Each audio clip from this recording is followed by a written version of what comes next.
Transcription number 27 800 words start करते हैं. Start. Mr. Vice Chairman, sir, I rise to support the Plantations Labour Amendment Bill brought up by the government for our consideration.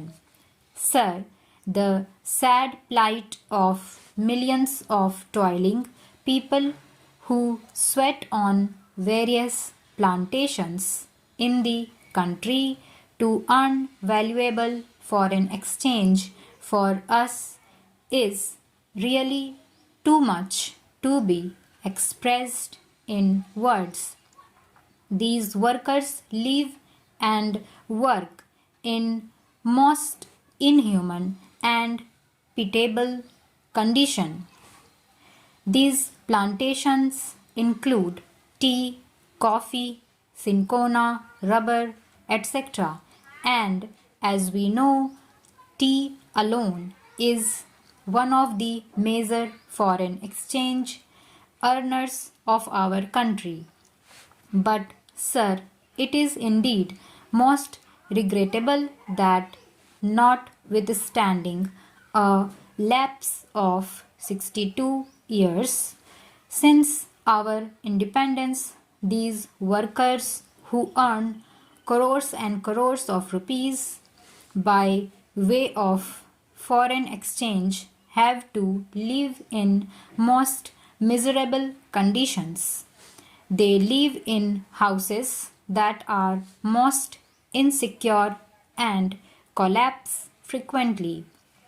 And when these workers die as a result of these collapses, their guardians or their dependents do not get even due compensation for the loss that they have to bear.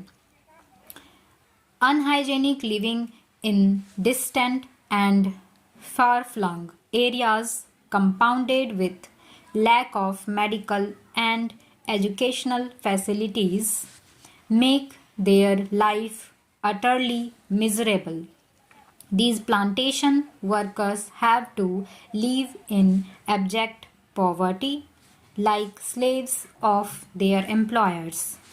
And as we know, most of these plantations are still foreign owned establishments, last vestiges of colonial rule, the British rule, and as I said, it is a matter of deep regret for all of us that despite enacting an act, the Plantations Labour Act 2001, we have not yet been able to effect any improvement in their conditions.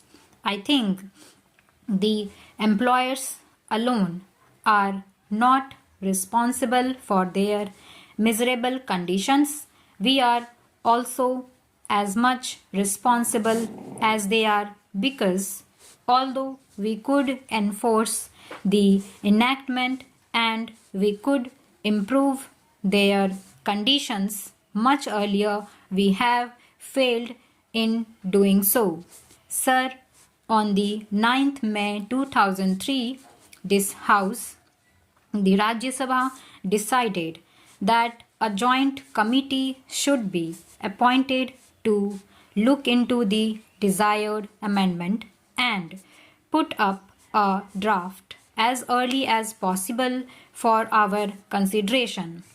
On the 26th May 2003, the Lok Sabha also adopted our resolution, our motion, which with the result that a 45-member committee in which 15 representatives were from the Rajya Sabha and 30 from the Lok Sabha was appointed to look into the matter.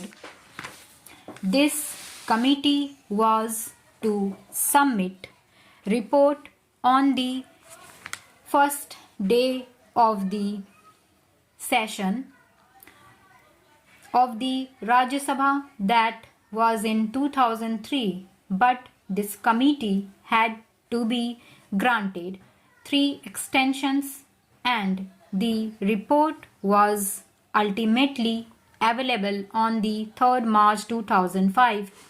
At that time, as we all know, the so-called JP's movement of total revolution was at its peak. Within 2 or 3 months, the national emergency had to be declared, and during the emergency, priorities had changed, and we could not just effect this desired improvement at that time, and we could not bring about this legislation and then the Janata rule and the Lok Sabha rule. For 30 months they were in power, but they too, although they tried to pose to be the champions of the downtrodden, and the workers failed to deliver the goods. And that is why today we are going to consider the report of that committee that was presented to the government in 2005. Therefore, we are also equally responsible for not ameliorating their conditions and their plight. The committee had to consider 120 memoranda giving views and suggestions from various unions and associations, and 59 witnesses appeared before the committee, and that committee itself came to the conclusion that in various areas even the barest minimum facilities such as arrangement for supply of wholesome drinking water, latrines, urinals, provision of qualified doctors had not been provided, though these amenities are a must under the Act. The Act has been there, but we could not enforce it. We could not implement it only because the employers did not want it. They did not want to give to the workers due justice. Inadequacy of punishments that are awarded under the Act is one of the main impediments standing in the way of implementation of various welfare measures.